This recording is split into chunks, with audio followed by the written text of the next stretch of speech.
DB box semua dah siap. Kita dah asingkan. Ni untuk tingkat atas, yang bawah ni untuk tingkat bawah. Lepas tu yang ni ada lebih 2 fuse, ni lebih satu untuk akan datang kalau kita nak tambah apa-apa lah. So untuk meter box pun kita buat kat luar ni, meter box dengan pembumian. Wire booming kita terus buat kat bawah dia lah. Cuma untuk sementara ni kita sambung dulu dia punya power source tu, tarik daripada elektrik rumah asal lah. Mana dia tarik api dulu untuk kita nak buat kerja-kerja senang.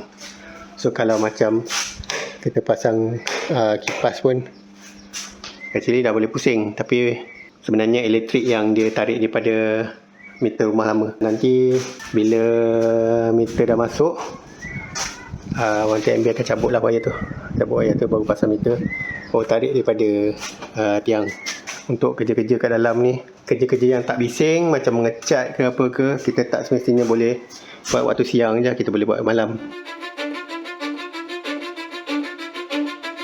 Cause I don't give a fuck what you say. Yeah, I'ma do shit my way. So you can go kick rocks, I'ma stack bricks up, build what I want to make. Yo, I got a lot of shit to say, so I'ma do this every day. I'll be writing things until I'm fucking buried in my grave. 6 feet deep under, but my body won't decay. Hai semua, Assalamualaikum. Kembali lagi channel Didi.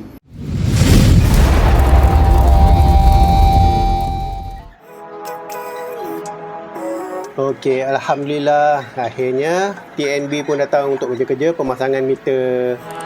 Rupanya leceh juga nak apply meter baru. So once meter pun dah masuk, kita kena siapkan cepat lah pemasangan lampu apa semua. So sebelum ni untuk wiring dalam semua kita dah siapkan. Tinggal lagi untuk nak pasang semua lampu-lampu dekat dia punya point je lah.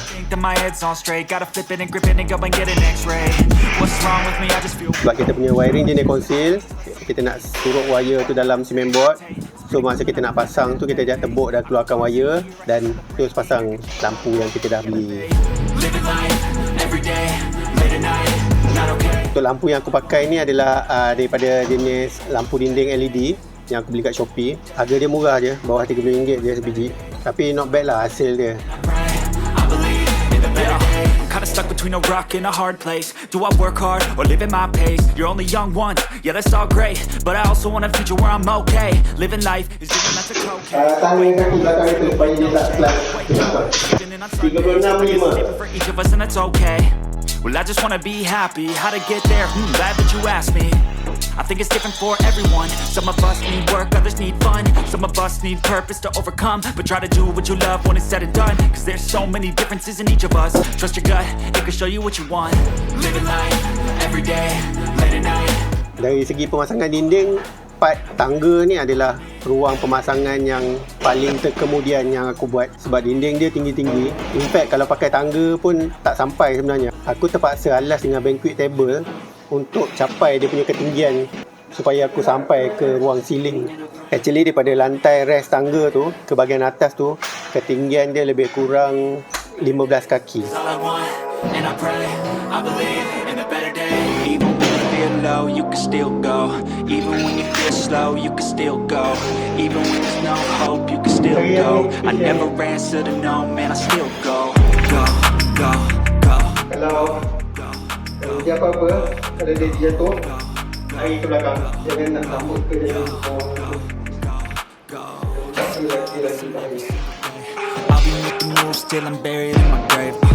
To the system, I don't wanna be a slave. I've been doing shit my way, or the highway. And in the driveway is a nice range. Cause I grind through the climb, I invite pain. You never hear me, bitch, nah, I don't complain. Just gotta flip the switch and you can go and obtain anything you want, anything you need. Your mind's got the key ingredient, it's belief. They'll deceive with the negativity, but I just slide right by that energy. Even when you feel low, you can still go. Even when you feel slow, you can still go.